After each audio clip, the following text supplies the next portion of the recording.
Hey guys, Timmy here with a build guide for Lightning Arrow Deadeye. Before we get into the actual video, a bit of a disclaimer. I have a speech impairment, so in case you're unable to understand me, check the link in the video description with text to speech. I have been playing bow-based characters for quite a while now. And to be honest, the clear on these builds is just insane. While this build isn't the best at killing bosses, it more than makes up for it in terms of clear speed. This build has 3 distinct phases, namely non-crit, crit and omniscience. I will primarily focus on the non-crit version of the build and progression throughout leveling and early maps in this video. Because by the point you reach the crit version, we're pretty much out of League Start territory already. This version is more than capable of progression throughout the Atlas and acquiring the first Void Stone in just a 5 GG. Most of the gear for this phase is also easy to acquire. Just acquiring some essence crafted rares, for life, resistances and a bit of spell suppression. If you want to take a look at the other phases of the build, there will be a link to Havoc's guide where he explains the other phases in depth. With all this said and done, let's now start leveling the build. If you ever feel like the damage on this build is starting to fall off, you'll probably need to upgrade your bow. As such, I would heavily advise you to highlight as many rare bows on the filter as possible. For the early game, you can either go with Caustic, Galvanic or Split Arrow until level 12. For your early links, you want to be looking for triple green colors as well as green green blue and green green red if possible. You want to get as many green socks as possible, as well as 2 blues and 1 red somewhere. After doing the Mudflash and Hellrake, you want to pick up Warbanner, Onslaught and Frostblink from Nessa. Mirage Archer, Dash and Shrapnel Ballista will be your quest rewards. You want to look out for Iron Rings, Lapis Amulets and Heavy Belts. When you get to the lower prison, you want to pick up added cold damage and use it with Burning Arrow. This is strong enough to easily take down Brutus.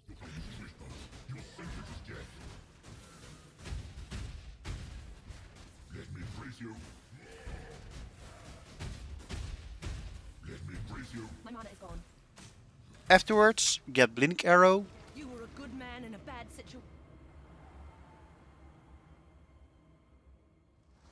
When you reach level 12 and get to the Cavern of Red, you can start using Rain of Arrows.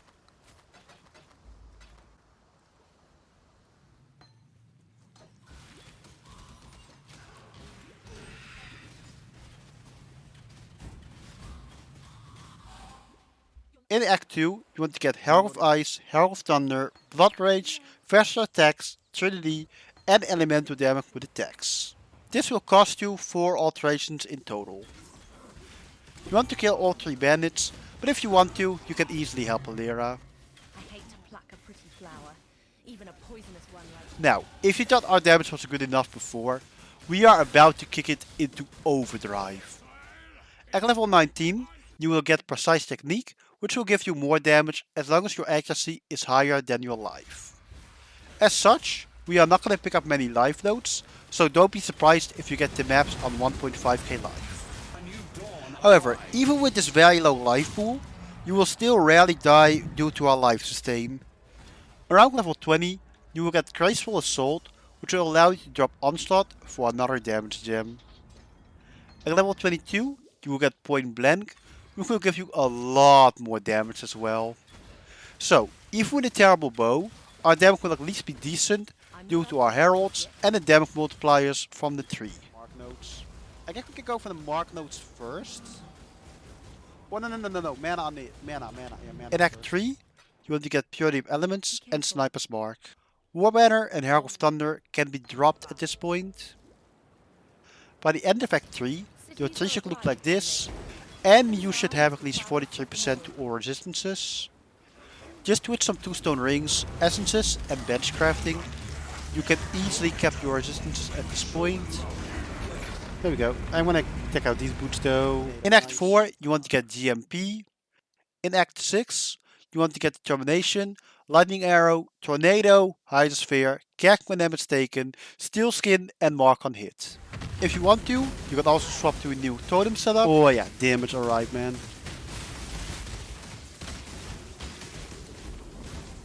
Brutus! Oh, come on. Around Act 8, you can do your crew labyrinth to swap to lightning arrow. That's pretty nice. Open suffix, okay, dude, I pull off. Scour. There we go. Now we go for lightning arrow instead of rain of arrows here. Okay, we just get this for now. Rain of arrow can go away. Oh yeah, now we're fucking blasting. Let's go. Let's go, dudes. 6 socket.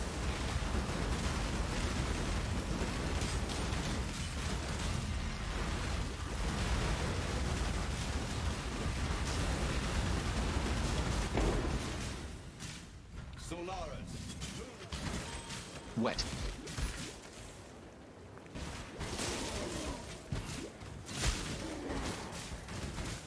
After we're done with Merc Lab, we can get our early endgame setup going.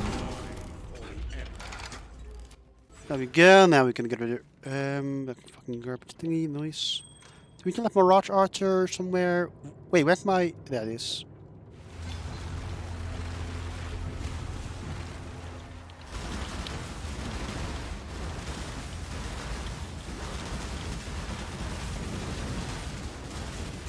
A new dawn arrives.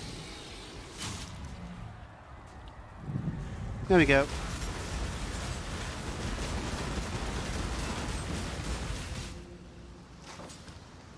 That would only slow me down. Around this point is when we can finally pick up some life nodes. Just be mindful that your life pool doesn't exceed your accuracy when getting life nodes. I'm not up to that just yet.